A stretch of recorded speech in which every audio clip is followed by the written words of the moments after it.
Are you already having to reheat your coffee or tea? It can seem like our work is never done, and we don't always have time to sit down to a cozy mug of hot tea or coffee, and if you're like me, you end up reheating your drink a couple of times per day.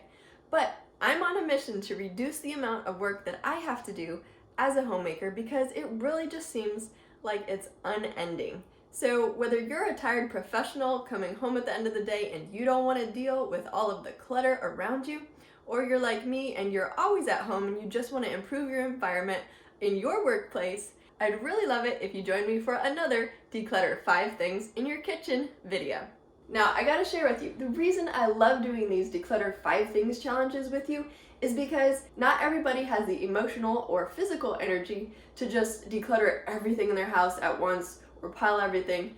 That overwhelms me, and I'm all about reducing overwhelm, so 5 things is really manageable. Hi, I'm Amy. I blog over at aimforacreativelife.com, and now that I've got my energy back from my last creative project, which was doing a contact paper feature wall in my bathroom, I've really just loved the feel of my home so much more, and I'm excited about how much better it's going to get because I'm not going to stop decluttering until I really feel like my home is a place where I can relax and recharge without looking around at all the stuff that I have to do. There's nothing worse than feeling like you have reminders of all the work you need to do at the end of the day, right?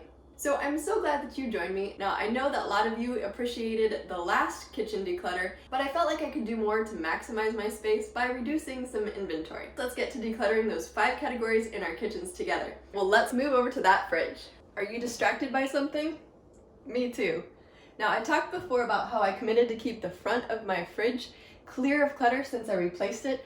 I don't want these magnets to be scraping up the fronts anymore. And this is a nice, minimalistic, peaceful look. This, however, is not so relaxing to look at. So that's what I'm going to tackle today. Maybe you're still putting a lot of things on your fridge, and that's okay. Some people like to have pretty pictures of their family. Everybody's different with their clutter threshold. So maybe your goal isn't going for minimalism like I have as my end goal, but we can all make a quick impact on clutter by clearing off our fridges. So I want to show you a little bin of what used to be on top of my fridge. I've got appointment reminders, a bunch of magnets. Now you might think that these quick reference kitchen magnets are really helpful. I found that I never reference them. I either have some memorized or I just look it up online if I want to do a recipe with a different serving size amount. So I don't actually need this. I've got a stack of sticky notes, a handful of business cards, cute pictures of my family. I'm deciding that I really just need to put this in a photo book because it had been up here for a year. My son's now in 2nd grade and this is from 1st grade. Expired coupons. I'm a visual person, so if I have something to use, I need to put it where I can see it. I also need to have my appointment reminders not only in my phone, but up here. However, I really just need to remember to throw away those old appointment reminders. So off those go. I don't need the school information letter anymore. I'm gonna take that off. So right now I have 8 magnets on my fridge. I don't think I need that many, so I'm gonna take some off. So I think I'm just gonna stick with these right here. I take them off to use as chip clips or something. So they're handy and I like the way they look. Here's another appointment reminder, but it comes after this one, so I'm just gonna clip it behind it, and then I'll see that one once I take this off for the day of my appointment. I put them out the night before so that I remember to go to my appointment instead of forgetting the next day. Okay, I've got a big old school magnet. You know what? We love our school, but I can love it without having a big old magnet on there. Now this is the school calendar. I'm just gonna tape to my regular calendar, which really makes more sense because if I'm scheduling appointments, I would go there. And that's a tip that I learned from Dana White. Put things where you would actually go to look for them. So let's do that now. So I'm just gonna stick it back here. I know it's there and I'll look for it. Now my daughter loves to do crafts and I love that she loves to do crafts, but we're actually gonna send these to Grandma. Maybe your kids ask you, Mom, where's my picture? You can tell them how you really appreciated it, and now we can share the joy with other people, and that usually works for my kids. So we're gonna share the love with our kids' art projects, right? Okay, here's my grocery/to-do list. Maybe you've already moved completely to your phone to make lists for grocery stores. I'm still a paper person, but I can at least rip off what I've completed and make it look a little nicer. Now I'm moving upward. Let's look to the top of your fridge. Well, I told you I was a paper person, and look, 2 magnetic grocery shopping lists on my fridge. I think what happened is that I got this for a gift, and I put it up there because I was excited about using it, but really I think I need to finish this. This one I'm gonna put away. And that just looks a lot better. So something that helps me so much besides the actual decluttering and getting stuff out of my house is figuring out how it became cluttered in the first place. Maybe you've been shopping for hand sanitizer or something in the mall, you've gone into Bath and Body Works, and you just grabbed like 10 different things because they were on sale, buy one get one free. Then we have all of that to manage in our home. So I'm learning that I can't deal shop because really that's all about marketing. And my clutter has gone way down since I haven't been all about the buy one get one free or buying something that comes in a cute tote bag that I don't actually need, right? So definitely consider where your clutter is coming from and use up what you have before you replace it. All right, my decluttering tribe, make sure that you post in the comments below the best tip that has helped you in your decluttering journey, or which tip I've mentioned today that you think is really gonna help you as you tackle your own clutter. Now, I've still got more up here.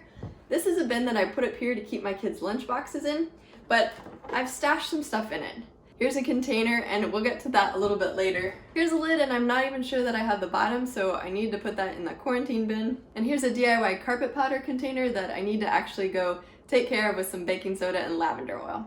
Now I know that the only thing that's gonna go in here are my kids' lunch boxes. I've got a change jar that I am gonna keep up there, even if it does look a little bit cluttered because it just works. It's out of the reach of the kids. Maybe you can read that. I actually charge my kids 5 cents here or there if they're being mean to each other. And then when they do a helpful chore that isn't on their chore list, then I'll pay them out of this. So that works out.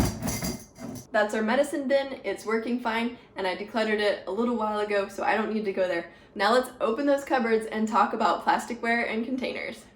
Up in here, I've got it much more organized than it used to be, and I'm using these containers from Big Lots. So I like that these have lids on them. And up here is a bin that I'm gonna tackle now. Probably a lot of you have more plasticware than I do. I've tried to transition over to glassware, but I do have some plasticware. So maybe you're gonna be looking at your leftover containers.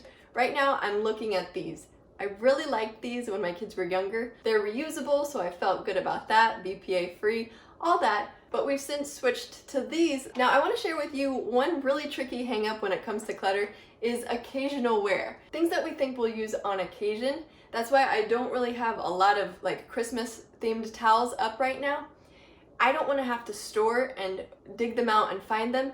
And most of the time I'm not even going to think to get these out. What I told myself is that, oh, maybe we'll need to use these when friends come over. But to tell you the truth, I've maybe gotten them out once in the past 3 years, whereas I generally reach for one of these even for their friends. So I think it's time to part with those. One thing that I got into was making purees and things to put in here for my kids. These are like little reusable applesauce container things, or you could put smoothie in them and I would freeze them. They were really awesome for the first couple years, but I'll tell you what, they were a little bit of a pain. I don't think I even got the lids 100% clean on these. These probably still work. I threw out a few that ended up leaking because the zippers had gotten bent or something like that. So even though I like the idea of saving money by making my own and having these in the freezer for maybe a trip to the zoo or something like that, if you are busy, you don't want to spend time managing cleaning these out. I'm not gonna use these anymore.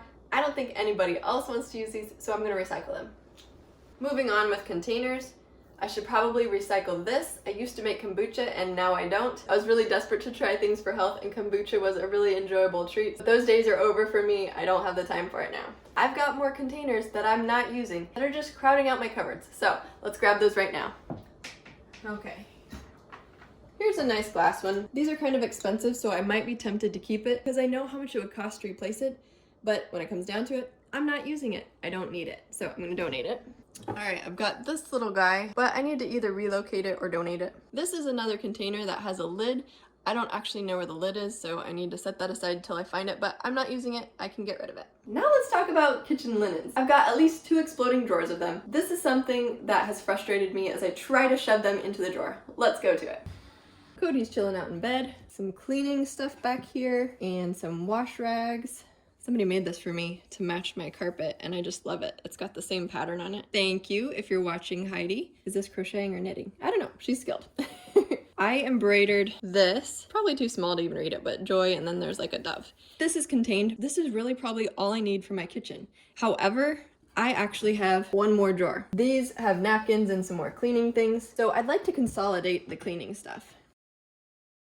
and I'm gonna move the cleaning stuff down a drawer. See, here's occasional stuff like I was talking about. Now it's clutter because I'm not gonna be using it when it's not Thanksgiving season, but I probably need to stop buying these. So I've kind of got these in piles of napkins, wash rags. I have about 4 more in the wash today, and maybe 2 more towels in the wash as well. So I've got plenty. Usually if I have a dish towel up there, a hand towel over here, I really probably only need 2 more. If you have a new dish towel in your kitchen, it kind of perks it up, right? But when it comes down to it, these are hard to do the 1 in, 1 out rule, correct? If you get new towels, what do you do with those ones that are stained up? Besides, I took time and effort to embroider this, but I'm not gonna put it out when guests are around because it's stained. I think I'm gonna demote this to the cleaning drawer, but I don't actually need any more than that for cleaning. This is a lint-free towel that I put over like breads and stuff to keep them warm if I heated them up and they're in a bowl waiting to be served, so I really only need 1 of those. White. Now, it does match my other towels. It came in a set. You gotta be careful about those sets. Do not buy sets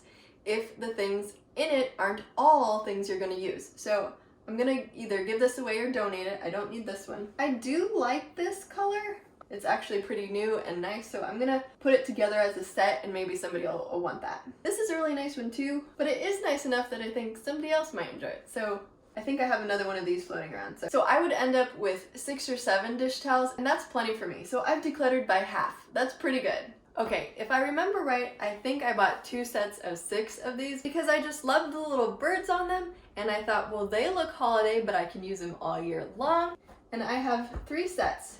I think I have 4 of these and then 4 more of these, but the rest of them are in the wash. So I'm gonna part with this set. What have we got now? Look, free space. It feels great. Like I mentioned, I've got a few more washcloths and maybe 2 more dish towels to put in there, and that'll fit really nicely. I don't need any more. And here's my cleaning drawer with rags for spills, for mopping or sweeping the floor, and dusting or scrubbing rags. So the 5th and final thing might be in your kitchen or it might be in your pantry. It's hard to get rid of things you spent money on. You don't want to feel wasteful, but let's face it, if you're not going to use it and it's going to expire, you should probably get rid of those spices, those flavor mixes, or for me, those teas that were just kind of mistake purchases, right? Let's get it out of our kitchen. So today I'm going to be decluttering some teas that I'm not using. In addition to trying new snacks, I like to try new health things, and this detox medley ginger and turmeric tea sounded super healthy. What I didn't know was that the combination of sarsaparilla, fennel, turmeric, ginger, dandelion, and black pepper would all make this drink taste like sausage. I don't want to be drinking sausage water, no matter how healthy it is, okay? I'm gonna get rid of it. Maybe you tried a new brand of coffee and it left a bad taste in your mouth. Think about those things that you know are in your cupboards, that you're not gonna consume them, and get them out so that you have more breathing room in between your things. You can see them, know what you have, and use what you have, all right? So how are you feeling now? Are you a little bit worn out from decision fatigue? It can be hard when you're first starting out decluttering, making those decisions. Trust me, it's just like a muscle, a skill that you can grow, and it will get easier as you go on. So I'm cheering you on. You can do this along with me. Let's do a little bit of work now to really reduce the amount of work we have to do later in managing our stuff. Well, if you enjoyed this video, be sure to give it a thumbs up, click subscribe below if you haven't already, and make sure to hit that notification bell. I post a new video every Friday, either about intentional living like decluttering or mindset, so that we can have the enthusiasm to do things we enjoy, like creative projects. So good luck on your decluttering journey, and if you haven't seen my other Declutter 5 Things videos, here's a playlist for that. And as New Year's approaches, I just want to share with you the one thing that was way more life-changing for me than any New Year's resolutions I've ever tried and failed at. So make sure to watch that too. I'll see you in the next video. Okay, it's snowing outside, guys. This is the first real snow of the year. What? Why is this here? Don't ask me why I'm in your kitchen, ask your kid.